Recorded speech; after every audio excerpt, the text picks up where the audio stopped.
Hi everyone, I'm Rosie and welcome back to my channel. My sourdough potato bread is one of the softest and fluffiest breads I've ever eaten. It has a mild sourness with a touch of sweetness from honey and can be used for sandwich bread, hot dog or burger buns, or dinner rolls. You can even substitute all the flour with whole wheat for a wholesome hearty bread. I'll be showing you both versions so you can see how they compare. This is a much faster recipe than most sourdough recipes.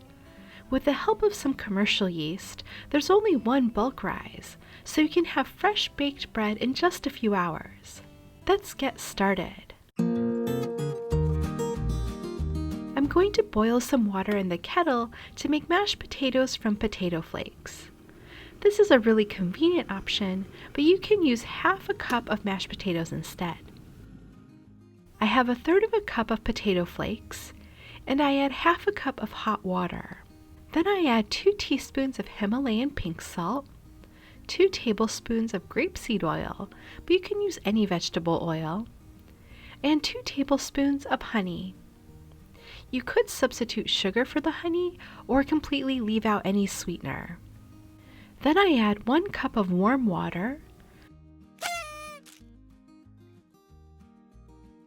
2 heaping tablespoons of starter, and 1 teaspoon of active dry yeast. The starter can be fed or unfed, cold or room temperature. Since there's also commercial yeast in this dough, you could use old discard or a brand new starter that might not be mature enough to reliably ferment dough. Lastly, I add 500 grams of bread flour. You can use all-purpose flour if you have that instead. You'll notice that I didn't take time to blue my yeast.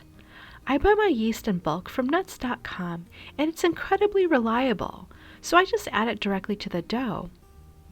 If you aren't sure if your yeast will activate, you can add it to the 1 cup of warm water with a pinch of sugar and wait a few minutes until it's bubbly before adding it to the recipe. Just mix until all the dry flour is incorporated. You don't need to do any heavy kneading at this point. Let the dough rest for about 30 minutes and it'll be easier to work with then. You can substitute a portion or all of the white flour with whole wheat flour. With whole wheat flour, the texture of the dough will be a bit more coarse and not as smooth and elastic. You might also need a few extra tablespoons of water if your dough feels too dry, but I didn't need to add any extra water on this humid day. After about 30 minutes of resting, give the dough a gentle knead to smooth out any clumps. I do this directly in the proofing container, so I have less to clean up later. Let the dough rise at room temperature for 1 to 2 hours or until it doubles in volume.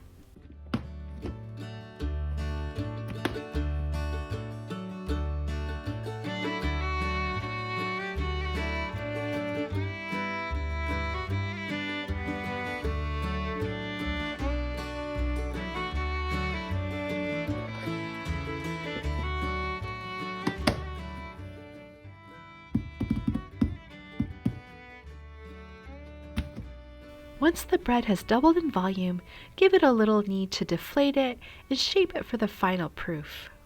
I'm going to use the white flour dough to make a loaf. To shape it, I'm basically just tucking in the edge, rotating it 90 degrees, and tucking it again.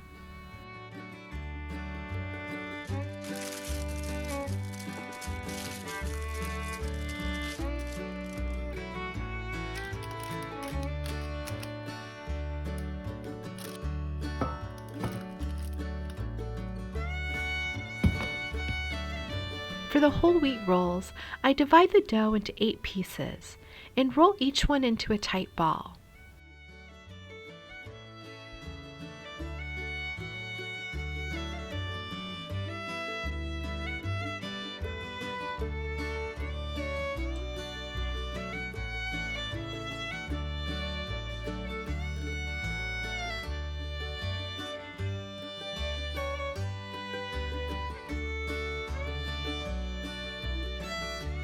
I take each ball, drag it on the board, rotate it 90 degrees, and drag it again.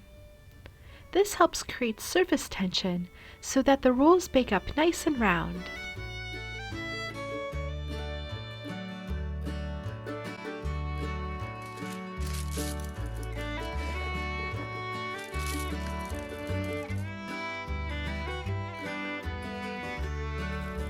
This is totally optional, but I'm going to press some black sesame seeds onto the tops of the rolls. Let the dough rise for another 1 to 2 hours until it's doubled in volume, and it'll be ready for baking. Just before baking the loaf, I'm going to sprinkle on some bread flour to keep the top from browning too much.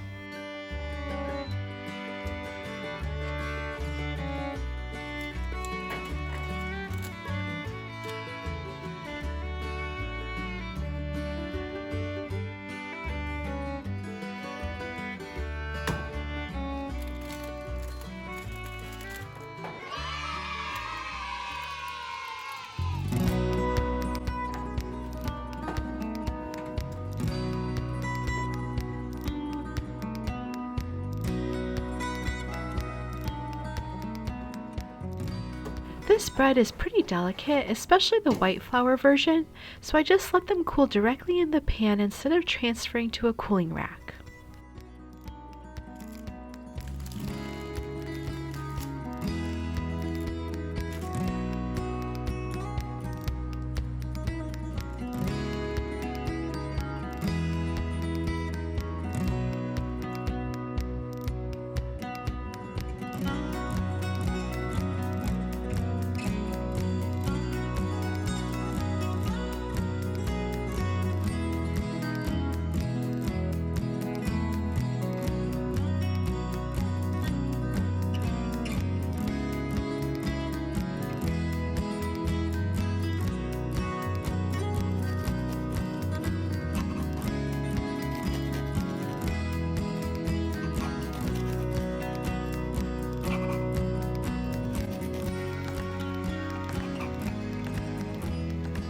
This bread is so soft and fluffy, I just want to take a nap in it.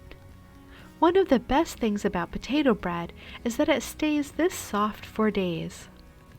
See how fast and easy it is to make incredible sourdough potato bread at home? I hope you give this recipe a try and let me know how it turns out for you. If you enjoyed this video, please give it a thumbs up, subscribe for more easy cooking and baking videos, and say hi in the comments. Thanks for joining me today, and I'll see you next time. Bye!